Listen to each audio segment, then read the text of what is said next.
Iran अगर हमला हुआ तो मुंह तोड़ जवाब देंगे, और साथ ही वो ये भी कह रहे हैं कि ऐसा हमला करेंगे जो कभी भी देखा नहीं होगा। विकास, अभी कुछ रुख से एकदम उलट है जी। जो 2 घंटे पहले ट्रंप का बयान आया था उसमें कहा था कि ईरान के साथ अब बात करना आसान होगा, और अब जो बयान आया है कि हमले करने की हिम्मत मत करो वरना मुंह तोड़ जवाब देंगे, तो ये दोनों बयान विरोधाभासी हैं। इसका मतलब है कि ईरान अभी भी नहीं सुन रहा है, ईरान अभी भी बातचीत की टेबल पे आने को तैयार नहीं है। उन्होंने लीडरशिप बदल दी लेकिन इरादे नहीं बदल पाए। कर्नल शैलन से तो यहाँ पर सर जस्ट डोनाल्ड ट्रंप ने क्या कुछ कहा एक बार वो हम बता देते हैं। उन्होंने सोशल मीडिया पर पोस्ट किया है, Iran just stated that they are going to hit very hard today, harder than they have ever been hit before. They better not do that. ये डोनाल्ड ट्रंप लिख रहे हैं, they better not do that. However, because if they do, we will hit them with a force that has never been seen before. Thank you for your attention to this matter. ये लिख रहे हैं president Donald Trump, लेकिन बड़ी बात जो उन्होंने capital letters में लिखी हुई है, they better do not do that. However, because if they do, we will hit them with a force that has never been seen before. तो यहाँ पर डोनाल्ड ट्रंप सीधे तौर पर ये धमकी दे रहे हैं कि अगर अब इसके बाद ईरान ने कुछ किया तो वो ऐसा हमला करेंगे जो कभी देखा नहीं गया होगा। हमारे साथ दुबई से एक और मेहमान यहाँ पर जुड़ रहे हैं। पहले एक बार ये ट्रंप का बयान आया है, इस पर रिएक्शन ले लेते हैं। कर्नल शैलन सिंह, आप किस तरह से देख रहे हैं? इसका मतलब यही हुआ कि अब अमेरिका की नहीं सुन रहा है, क्योंकि 2 घंटे पहले ट्रंप ने कहा था कि बातचीत करना अब आसान हो जाएगा ईरान के साथ। देखिए, डिप्लोमेसी का स्टूडेंट होने के नाते मैं आपको ये बता दूं, डिप्लोमेसी कभी भी पोजीशन ऑफ वीक से नहीं करी जाती है, स्ट्रॉन्ग पोजीशन से करी जाती है। आप दुश्मन के सामने एक वो एटमॉस्फेयर बनाकर देते हैं कि मैं तुझे कहां से, अगर आप देखें वो जो 2-2 एयरक्राफ्ट कैरियर ग्रुप लगा रखे हैं, they are as good as 2 armies. Air force के जहाज लगा रखे हैं, ग्राउंड फोर्सेस को अलर्ट पे रखा हुआ है, बॉर्डर के पास में लगा रखा है। ये सब क्यों? This is called as military diplomacy, कि आप अपना माइट उस लेवल का दिखाएं कि अपने आप। अदरवाइज आप बताइए, ईरान IAC से पहले बात क्यों नहीं करता था? इस बार बात करी ना, और 1 नहीं 2 राउंडों की बात हुई। तो ये जो डिप्लोमेसी होती है, ये बड़ी जिसको बोलते हैं कि आप बिना कहे काफी कुछ कहना चाहते हो, और उसमें जो ट्रंप कह रहे हैं वो बड़ी सीधी बात कर रहे हैं कि भाई हमारे ऊपर अटैक नहीं होना चाहिए। बिल्कुल। यहाँ पर हम चलते हैं दुबई, जहाँ पर एक भारतीय राजशेखर जो वहाँ पर फंसे हुए हैं। राजशेखर जी, क्या कुछ स्थिति आप देख रहे हैं आज सुबह? क्योंकि कुछ देर पहले भी हमने सुना कि दुबई हवाई अड्डा जो है वहाँ पर भी मिसाइल की डेबरी गिरी है। क्या स्थिति, तस्वीरें भी दिखाएं। Yeah, like before they're releasing any missiles, we are getting some alerts. So after getting Hindi में ओके, मिसाइल्स लॉन्च करने पहले हमको अलर्ट आ रहा है। सो उस टाइम बाहर आएगा तो थोड़ा मिसाइल्स हमको उधर स्काई में दिख रहा है।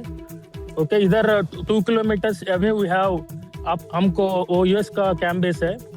सो इधर से हमको सब कुछ मिसाइल्स दिख रहा है। इधर बाहर आएगा तो मिसाइल्स लॉन्च करने पहले हमको अलर्ट आ रहा है। तो अभी इधर मुश्किल नहीं है नॉर्मली।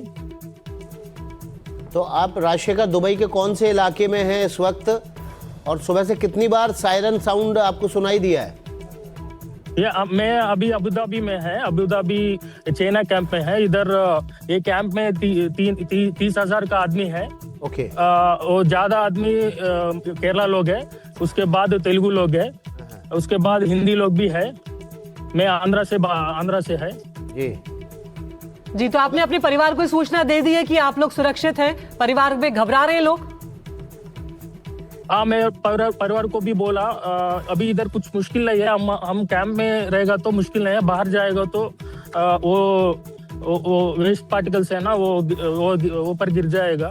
इसलिए हम किधर है उधर रहे तो अच्छा है, किधर भी नहीं जाना चाहिए जी। तो क्या एडमिनिस्ट्रेशन की तरफ से भी आपसे कांटेक्ट किया गया है? आप लोगों को कोई ऑर्डर दिया गया है, कोई इंस्ट्रक्शंस दिए गए हैं?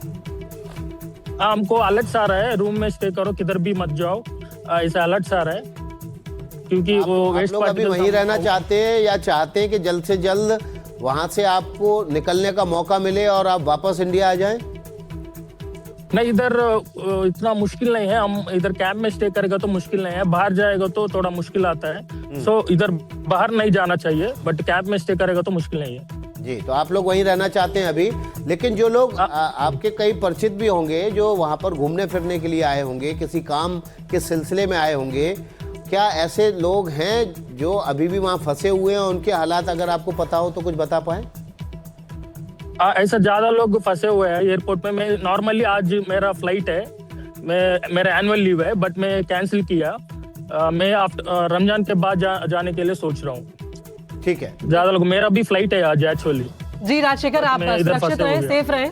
आप शुक्रिया, आपने वक्त निकाला बातचीत करने के लिए। उधर एक और बड़ी खबर सामने आ रही है, ईरानी संसद अध्यक्ष का बयान आया है, खामनेई के रास्ते पर चलते रहेंगे। ये देखिए, और ये बयान सीधे तौर पर ये बताने के लिए काफी है कि इरादे नहीं बदले हैं, लीडर आपने बदल दिया है। ईरानी संसद के अध्यक्ष का बयान है, खामनेई के रास्ते पर चलते रहेंगे। और ये भी कहा गया है कि अमेरिका, इजराइल ने सीमा रेखा पार की है। इजराइल अमेरिका पर हमला जारी रहेगा और हमले के लिए पहले से तैयार था ईरान। ये ही गालिबफ की तरफ से यहाँ पर करा गया है। तो ईरानी संसद के अध्यक्ष हैं गालिबफ, और सीधे तौर पर वो ये कह रहे हैं कि खामनेई के रास्ते पर हम चलते रहेंगे और इजराइल अमेरिका पर हमला जारी रखेगा। तो जहाँ एक तरफ डोनाल्ड ट्रंप कह रहे हैं कि गलती भी ना करे, और वहीं ईरान भी अटैकिंग रुख, आक्रामक रुख जो है वो अपनाए हुए और सीधे तौर पर कह रहा है कि अमेरिका पर हमले जारी रहेंगे और हमले के लिए ईरान पहले से ही तैयार था।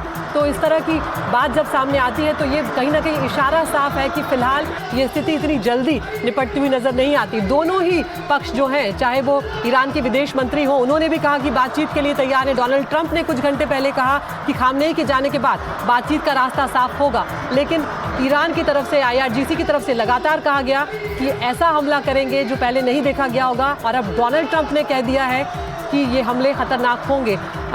Debnath sir, group captain sir, आप कैसे देख रहे हैं इसको? क्योंकि अब ये कहा गया है कि खामनेई के रास्ते पर ही ये लोग चलते रहेंगे और अमेरिका, इजराइल ने जो सीमा रेखा पार की है, जो लिमिट क्रॉस की है, उसका तो अंजाम उन्हें भुगतना होगा। डेफिनेटली देखिए, जो बयान ईरान से आ रहे हैं उनको ऐसे समझना पड़ेगा कि ईरान जो है एक कदम पीछे नहीं लेना चाहता फिलहाल, क्योंकि उसको लगता है कि उसने कल रात को जो हमले किए हैं अमेरिका और इजराइल के बेसिस के ऊपर, वो काफ़ी सक्सेसफुल रहे हैं। कम से कम ईरान के लोगों का मनोबल उससे काफ़ी बढ़ गया है। दूसरी चीज़ देखिए, ईरान जो है वो दिखाना चाहता है कि हमारी टॉप लीडर्स को, मिलिट्री के एक आध ब्रिगेडियर जनरल्स को आप मार देंगे तो फ़र्क नहीं पड़ता। उनकी ऑर्गेनाइजेशन में पहले से ही तय है कि चीफ नहीं है तो वाइस चीफ भी गया तो डिप्टी चीफ भी गया तो असिस्टेंट चीफ। तो वो बहुत ही रेजिलिएंट ऑर्गेनाइजेशन बना के गए हुए हैं। तीसरी चीज, अमेरिका, डोनाल्ड ट्रंप। देखिए, डोनाल्ड ट्रंप तो हमेशा जब भी बातचीत करते हैं तो बातचीत में भी कनपट्टी पे बंदूक रख के बातचीत करते हैं। ये उनका कभी ब्लो हॉट ब्लो कोल्ड तरीका है।